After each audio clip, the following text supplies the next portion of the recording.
You know, when I wrote the last part of this, I was slightly afraid it would be too out there for you. That you all might think that it was too weird, but the concept always fascinated me. The idea that instead of splitting the Ten Tails into 9 different personalities, that he merely gave it a conscience with which to grow and learn. And you all seemed to really enjoy it, which blessed my heart. Well, all that being said, I've decided to continue on with this series and do my best to ensure that this and any possible future parts are as good as the last. For those who don't know, the basic premise is that during the age of the Sage of Six Paths, instead of using his Yin-Yang Release creation of all things technique to split the Ten Tails into 9 beings, he instead used this technique to grant the Ten Tails a conscience. At some point, however, he locked the Ten Tails away in a temple, sealing it for thousands of years. Why exactly? Well, maybe the Ten Tails lost control. Maybe the personality didn't properly form. Perhaps it's foreshadowing something on the way. Who knows? Anyway, Madara finds it and forms a contract with it, and because of that, he forms the Rinnegan early and attacks Konoha with the Ten Tails instead of the Nine Tails, which leads to a battle between the two and their adversaries, Hashirama and Tobirama. After Madara and the Ten Tails were defeated, the Ten Tails started acting odd. Growing from the tree like an apple, a small shape took form. This shape would come to be Naruto, the embodiment of the power and subconscious intelligence of the Ten Tails that had been granted to it so many years earlier by the sage. Despite his brother's warnings, Hashirama took the child in and began to raise it with the aid of Mito, his wife. Together they taught it and cared for it, even electing to send it to the academy to learn. There, Naruto met 2 boys who he would become close friends with, Hiruzen Sarutobi and Danzo Shimura. Naruto grew excited to learn and to have friends, but as the night drew in, Hashirama was attacked by a Shinobi from Takigakure. There, Naruto displayed his true strength for the first time. He killed Kakazu and saved his father. I wonder what's gonna happen next. Welcome to the Amagi. Before we begin, we publish a new video every day, so be sure to subscribe to our channel and ring the bell to get notified about our latest videos. We've also noticed that a lot of folks who are watching our videos aren't actually subscribed to the channel. We know that YouTube does a good job of getting you the things that you want to watch, but if you want to make sure that you don't miss a single upload, or if you just want to support the channel, we would really appreciate you hitting that subscribe button. Thanks so much. The Amagi's reach stretches beyond just this channel, so if you're a fan of us, please consider subscribing to our other channels and following us on all of our social media. Help us reach our goal of passing 100,000 followers on all of our accounts by the end of the year. Naruto sat on the steps of the academy with his friends, Danzo and Hiruzen. The sun was shining and there were only slight wisps in the skies hinting at clouds, but never really forming. Despite how beautiful the day was, it was rather cold. They were at the tail end of fall and the axis of the earth was turning their half of the hemisphere away from the sun. Naruto looked over at Hiruzen and Danzo, both of whom were now wearing official Konoha headbands. Naruto looked down at the one in his hands with a smile and placed it on his head, tying it off at the back. He looked to the others with a grin. "We did it! We're finally ninja," Naruto said. "And all on the same team, no less," Hiruzen said. "Likely our fathers had a hand in this. I didn't expect to be on the same team as Sarutobi," Danzo said. Hiruzen looked up into the deep blue sky that grew lighter the closer to the horizon it was. The sun was at about the place it would have been at 10 a.m. They had made Genin not too long ago. Danzo then spoke.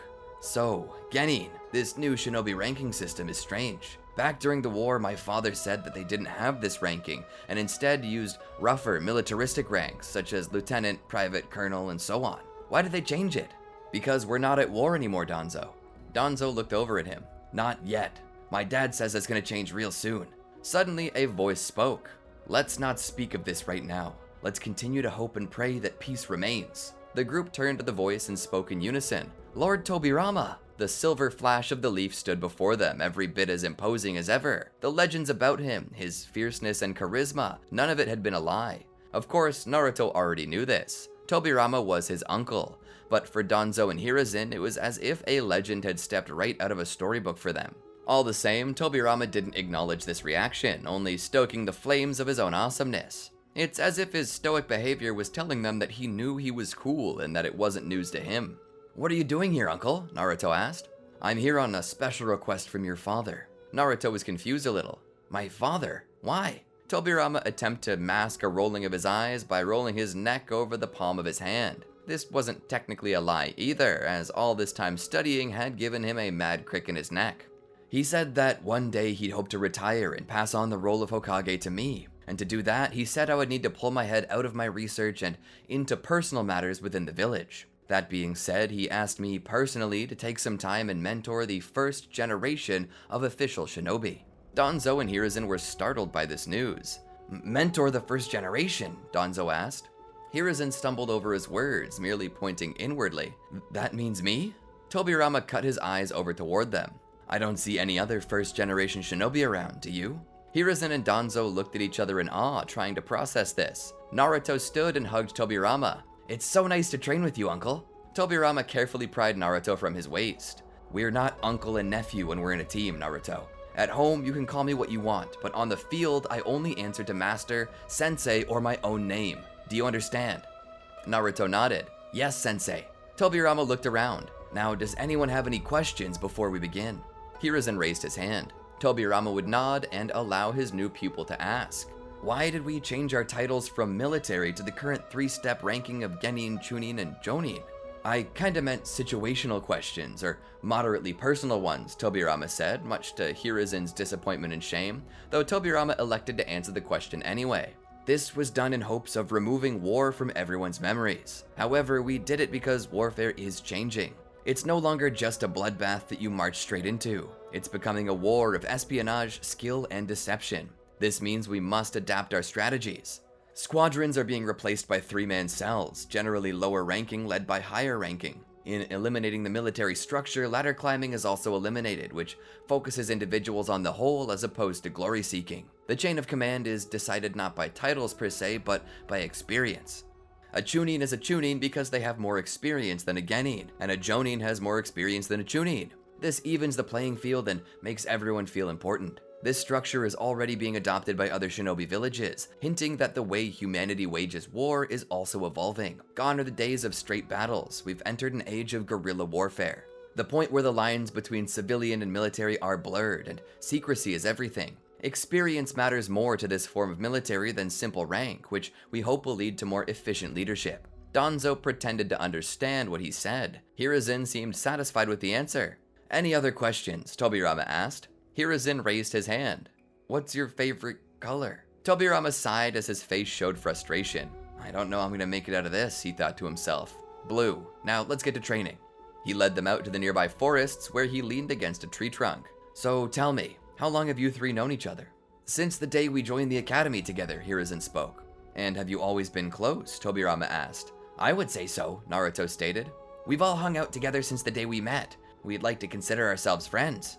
Tobirama nodded. That's good. He held up a set of bells. I'm going to test you. Essentially, what I'll do is tie these bells around my belt. It's your job to take them. This is meant to teach you how it works on the battlefield. The lessons to be learned from this are simple. Dedication to the mission, teamwork, and self-sacrifice. You must be dedicated to the mission. The mission is the greater good, and any shinobi that doesn't choose the greater good over their own self-interests are scum. The second lesson to be learned is teamwork. When you can't accomplish a mission alone, you will require help, and to get help, it requires you to trust your friends to cover your weaknesses. That's easier said than done. Finally, I'm going to teach you self-sacrifice. As I said, dedication to the mission and dedication to your team will often leave you with a tough decision. That being said, I only have 2 bells. That means there are 2 chances to pass this test. Whoever fails to get a bell will fail the test and be removed from this team, permanently. The trio gasped at this in unison. You mean you'll send us back to the academy? Tobirama nodded. It's an important lesson to learn. On the battlefield, death is a constant. You have to be willing to sacrifice yourself or your friends for the village's sake. For the sake of progression. Victory isn't free. There's always a price to be paid, and that price is paid in blood. This will simulate that. Essentially, the career of whoever fails to get a bell will die. And if you all fail to get a bell by 3 p.m., you all fail and your careers are dead. Even you, Naruto. Especially you, Naruto. I will personally see fit that whoever fails loses the rank of Genin and is removed from the shinobi system. Failure to accept this test and failure to complete it results in this. By the end of the day, one or more of you will have to give up on your dreams of becoming a shinobi. Am I clear? The boys gulped as it sank in. Tobirama smiled for the first time after seeing this. A cruel grin. hinting that a sadistic nature had formed within the silver-haired legend during his time in the Warring States period. Something that shattered illusions of this warrior, and also made it seem as though he cared not for his own legendary status. He spoke through his grin. "You will do whatever is necessary to take the bells, even if that includes killing me or butchering me beyond repair. If you do that, not only will the two who pass become shinobi to my replacement, but I'll even issue a written statement of recommendation to my brother to make you a future Hokage." He pulled out a kunai, "But I highly doubt you'll get that far. Now, come at me and take these bells." Tobirama, just like that, disappeared in a flash of white lightning. Hiruzen, Danzo, and Naruto stood for a moment. "Which of us will fail?" Naruto asked. Danzo looked around silently, sure it would be him, but intent that it would not be so. Hiruzen looked to Naruto. "We'll decide when we actually get the bells. For now, we need to focus on taking them so we don't all fail." Naruto nodded. The three of them then broke into the trees. "We'll need to scout for our mentor," Hiruzen said. "Naruto, you know more about Tobirama than any of us. Where would he go? What would he do?" Naruto shook his head. "I'm not sure. He's a walking enigma. I could try and plan based on his personality, but the thing is he's the smartest person I know and has a plan for everything. You won't find him unprepared. No doubt he's already come up with a plan that takes our family connection and plans around it in such a way that he knows exactly what I'll say or do before I do it. We need to act unexpected and move in unconventional ways." Hiruzen nodded. "One unconventional way that he wouldn't expect us is if we pretended that we weren't working together. He's stronger than we are, and I can already tell he thinks he's better." "He is better," Danzo said. Hiruzen agreed to this and continued. "True, but he also underestimates us a little. We're just kids after all. If we play off of that underestimation, we could probably take him by surprise. So I say we take an hour or so, chasing him down, embarrassing ourselves, and failing to work as a team. Then, at the end of it all, we simply take the bells when his guard is down." Danzo thought about it. "A simple plan, but unexpected. I like it." Hiruzen looked to Naruto to gauge his reaction. Naruto smiled. "All right, let's blow an hour and make fools of ourselves." And so they did. They sought Tobirama for quite some time, and Tobirama, hoping to nerf himself to the point that this test was actually possible for them, began making a few more mistakes to allow them to at least find him more easily. The point of this mission was hardly to take the bells, but to measure their determination and willingness to lay it all aside for their team's greater good. A day might come where one of them needed to die to save the others, and he wanted them to understand that sacrifice, to embrace it. That's what it meant to be a shinobi, to give everything up for the greater good. If they couldn't learn this simple concept, then they weren't cut out to be shinobi anyway. And so he lowered the chances of his own escape and allowed them to catch up and actually have a chance at beating him. He would jump down to the ground and into a clearing where he would turn to face them. He would weave his hand signs and suddenly spew out a water-release, water-colliding wave. The wave would crash against the ground and push the trio away. Tobirama stood there. Perhaps he was pushing them too hard, but he wanted them to feel hopeless. The actions a shinobi took when the future was uncertain or when the cards were stacked against them spoke to their true character. He had no time for quitters. "Is this truly the best Konoha has to offer? This village has no future with squibs like you." Naruto, Hiruzen, and Danzo all rose to their feet, soaked to the bone. Naruto began to weave hand signs as his father had showed him and utilized wood-release great forest technique to strike out at Tobirama, who scoffed at the straightforwardness of this technique and Naruto's lack of subtlety. He simply utilized his fire release to burn it away before using his shadow clone technique to go on the offensive, striking out at the children. Hiruzen would attempt to block it while Danzo would avoid this by jumping back toward tree cover. Naruto simply got hit and knocked on his back. This shameful display continued on for about an hour, to the point that Tobirama was beginning to think that he should just call it off. It was getting harder and harder to nerf himself. He had lowered the bar so much that he thought any genin should be able to stop by now, yet none of them did. It was getting sickening.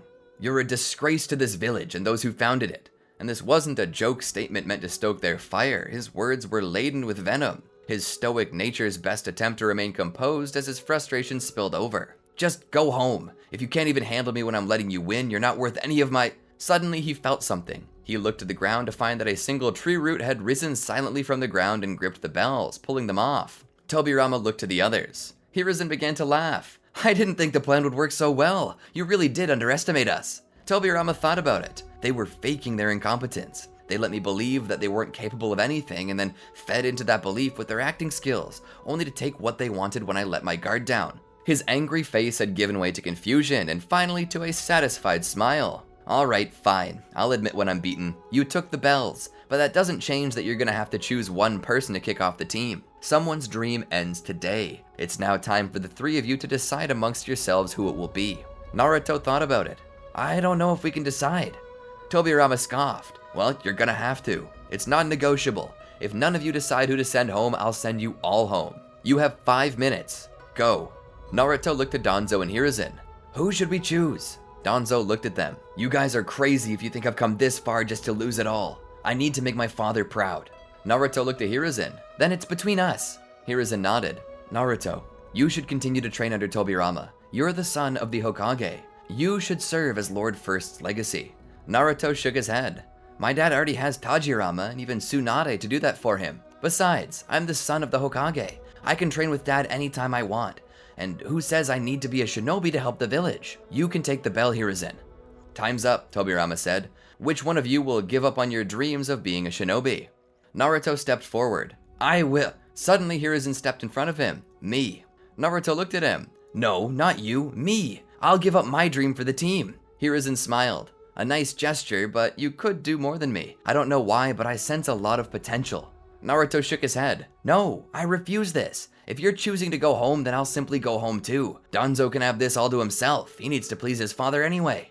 Danzo, hearing this, began to feel as if they were trying to show him up. They were proving their bravery by denying the bells. This made him feel like a coward. He clenched his fists and stepped forward. No, nuh-uh, no way, I don't need your charity. I'll be the one who goes home, Lord Tobirama. Hiruzen and Naruto shook their heads. Hiruzen spoke. I guess we'll all just go home. Tobirama's brow furrowed. You're all gonna go throw your dream away together. Why? Where's the logic? Hiruzen then spoke. I would rather all of us go down together than any one of us alone. And the mission? Tobirama asked. Hiruzen shrugged. It was completed. We got the bells. Now we'll all pay the price if we have to. Tobirama began to clap slowly. Your fathers taught you well. Dedication to the mission is to be dedicated to the village. To be dedicated to the village is to be dedicated to your team. Dedication to your team is to be dedicated to the mission. These three things are all one thing, and yet you've all displayed your dedication to them. Maybe there's hope for Konoha yet. Fair. I'll take all three of you on as my pupils, so long as you all maintain that dedication.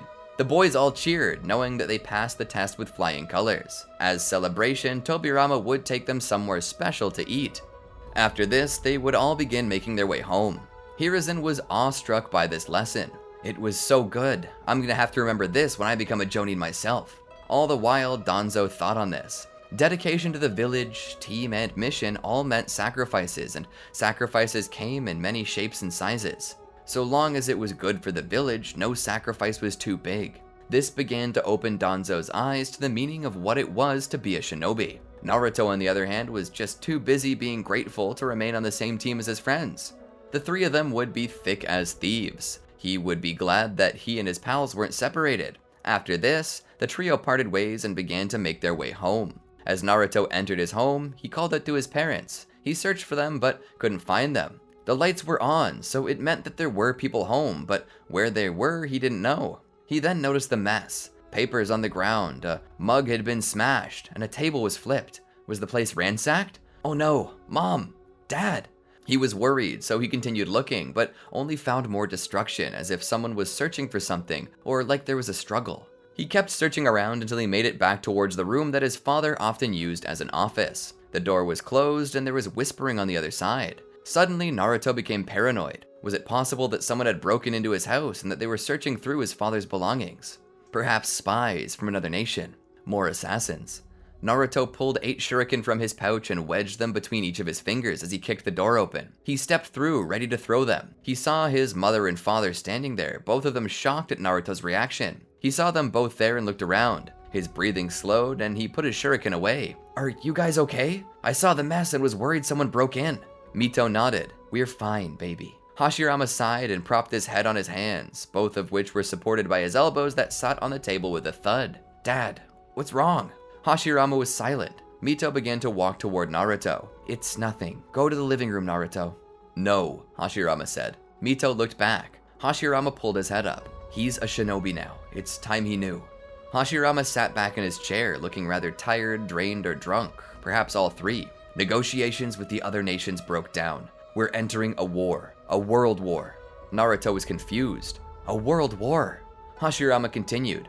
Tensions have been rising steadily since Madara's mistreatment of the ambassadors from Iwagakure. From that point, it became common for nations to flaunt their power against each other. I was trying to calm them down, but it didn't work, and they accused me of attempting to start something by butting my head into the business of others. I fired back at them, and it was war.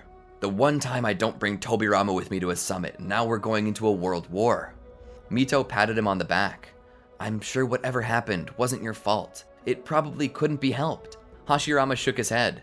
I need to call an emergency meeting with the other elders. Hashirama stood. Don't tell anyone, Naruto. I'll announce it when the time is right. Hashirama began to leave. He stopped at the door and looked back. I'm sorry. I wanted to keep you out of it. I didn't want you to experience war like I did. I failed you. Hashirama then exited the home. The day after, it was announced that war was coming, and so the forces of Konoha began to gather. Naruto waited for orders. Eventually, he was informed that he and his team would be called up for active duty. Iwagakure's forces were gathering on the northwestern side of the Land of Fire, coming together in Takigakure and Kusagakure. All the while, to the east, Kumo had entered the Land of Hot Water and was preparing for an invasion. The two greatest leaders in all of Konoha, Hashirama and Tobirama, were sent in both directions to face them. This meant that Hashirama went in the direction of Takigakure and Kusagakure, while Tobirama went towards Yugakure. And with him, Tobirama brought his team to help push back the forces of Kumo. During this time, they found themselves met with the Kinkaku Force, a special forces unit under the Raikage, and a direct counter to Tobirama's forces. Naruto, Hiruzen, and Danzo fought bravely against the Kinkaku Force, but their strength just wasn't up to snuff. The Kinkaku Force was one of the most elite military units in all of Kumo, and 3 genin couldn't quite keep up with them. So for many months, they scraped by, just barely able to survive. Naruto, Hiruzen, and Danzo were in the trees. They were being chased by shinobi of the village hidden in the clouds. They had just escaped battle with their lives, but they weren't quite safe yet. They knew they were being followed, and they could hear them getting closer. They were frantically attempting to escape, but eventually the voices quieted down. It seemed as though they might have escaped them. But suddenly, an arrow whizzed by Hiruzen. "Ambush!" he cried out. The 3 of them once again scrambled to escape. As they did, however, Danzo slipped from the tree branch he was on and fell to the ground, smashing his head into a stone. Hiruzen called out for him and jumped down. He tried to help him up. It was obvious that Danzo had a severe concussion, and he wasn't able to stand on his own. Hiruzen tried dragging him though. More arrows whizzed by as Naruto cried out in the night for Tobirama to save them. He saw the arrows flying and knew that Danzo and Hiruzen were going to get killed. He saw a shinobi preparing to fire an arrow. Naruto threw a shuriken to stop him, but missed. The arrow flew. Naruto jumped down in front of his friends and took the bolt himself right in the chest. He stumbled a bit and threw another shuriken, killing the archer, but at that time a few more appeared and let fly their arrows. 2 hit Naruto on the stomach, 1 on his left shoulder and 1 in his right leg. Naruto coughed blood into the night air, forming a red mist. Still, he held his arms out to protect his team, both of whom were screaming for him to escape. Naruto had made his decision though. The arrows were fired once again. Before they hit, however, Tobirama appeared like a flash, his blade deflecting each bolt. He suddenly threw a kunai into the group of them before seamlessly teleporting to it where he disemboweled them as if it were nothing. He stood there and wiped the blood from his face with his sleeve as he looked back at Naruto, who was still standing there, arms wide open. Was he even conscious anymore? Tobirama walked to him, seeing the grievous wounds. "Naruto," he said, attempting to get his attention. Suddenly, Naruto's knees buckled and he hit the ground. He began falling back, but Tobirama caught him. Hiruzen looked to him. "Naruto, please. Please, don't die." Tobirama growled. "I'll be damned if I let him die here." He ripped out and gripped Hiruzen's arm.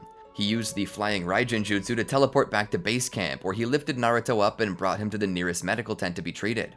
Hiruzen sat Danzo down in a chair where he was already having issues staying awake, but Hiruzen kept Danzo's eyes open.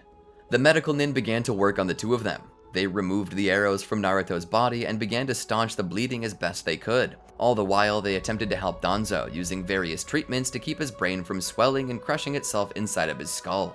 They managed to successfully treat both boys, but it was obvious that they had hit their limit. Naruto and Danzo in a physical sense, and Hiruzen in an emotional one. As Danzo and Naruto were finally stabilizing, Tobirama took Hiruzen into a tent and sat him down at a table and dumped out a 1,000-piece puzzle in front of him, much to Hiruzen's surprise. Tobirama spoke. "Do not talk, do not stop, do not leave this tent until you finish this puzzle. That's a direct order." Hiruzen was confused. He didn't understand why. His hands were shaking and his mind was frazzled. Tobirama pulled out 4 pieces. Start with these. They're the corners. Work your way in. He then left the room. Hiruzen began to work on the puzzle. Tobirama sighed in relief and began to make his way back to the medical tent where he sat down next to Naruto and looked him over. His wounds were deep, and he had lost quite a bit of blood, but already they were healing. That must have been something caused by his status as the Ten Tails in human form. Suddenly, Naruto's eyes widened as he cried out, "Daddy, don't!" This startled Tobirama for a moment. Tobirama placed his hands on Naruto to calm him. "Don't worry, you're safe." He laid Naruto back down. "Are you feeling any better?" Naruto sat there.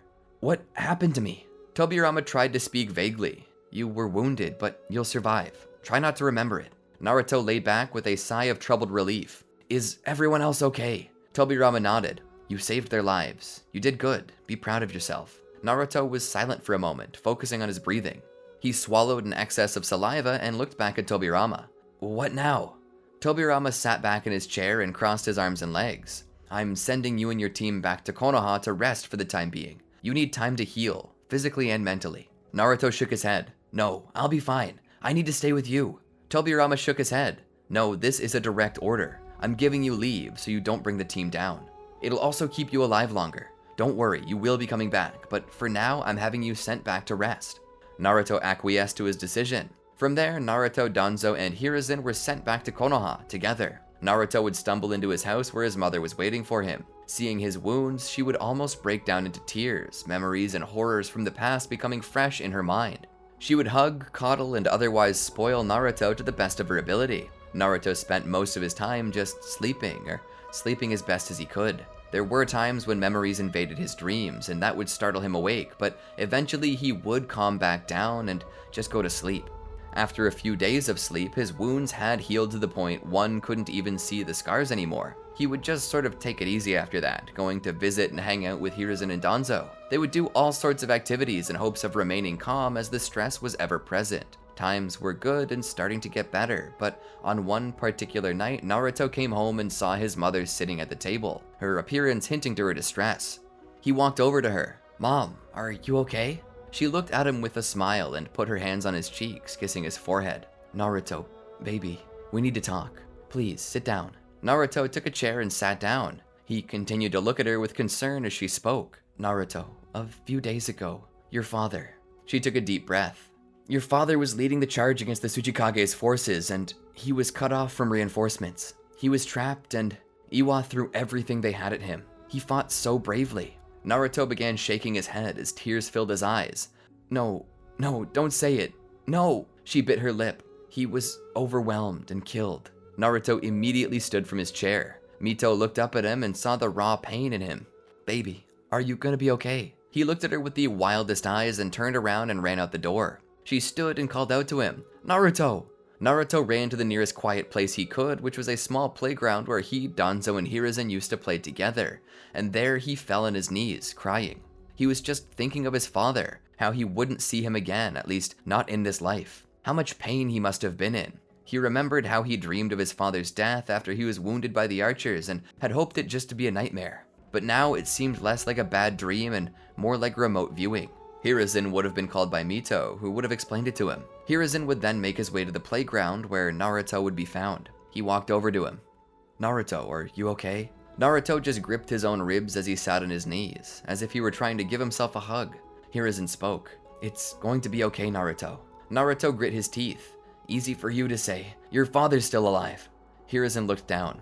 "He is, but don't think that I don't know anything of what I'm talking about. I know what it's like to..." "You know this?" Naruto cut him off. "You know what this is like? You don't know anything, Professor. You don't know a single damn thing. So save your words. Save them," he cried out as he turned around to stare at Hiruzen, his eyes a pair of glowing red Rinnegan Sharingan, eyes burning with anger, hatred, sorrow, tears dripping from them in a steady stream.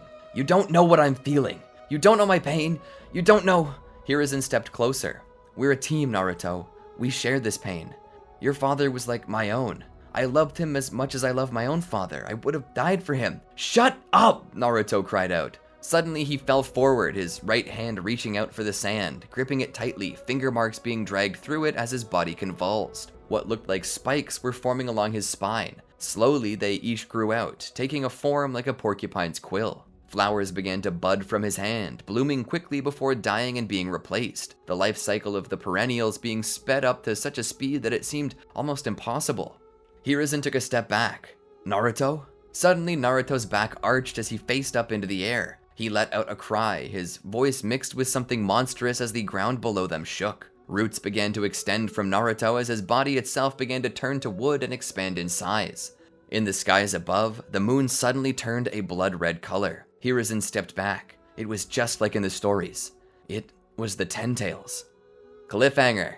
What do you suppose is going to happen next? Will Naruto really lose control, or will Hiruzen draw him back? Or maybe Tobirama was right. Maybe Naruto is just a massive weapon of mass destruction. I guess only time will tell, huh? Hey, don't look at me like that. I'm not being mean, I'm helping you enjoy the story more. It's a classic plot device. Alright, fine. I'll make a deal with you. If you all wait patiently, I promise I'll get the next part of this out in just a week. 2 weeks, tops. Does that sound good to you? Alright, now that we have that out of the way, I want to thank you for all watching it this far. It means so much to me that you enjoy the content we put out. We love to entertain ya, so feel free to drop in the comments what other stories you would like, or go to our website at Amagi Publishing to submit more ideas for what you would like to see. Link is in the comments below. As always, thanks for watching. Peace out. Did you enjoy our video? Well then be sure to check out these other great videos from the Amagi, and make sure to subscribe and ring the bell to get notified about our latest videos.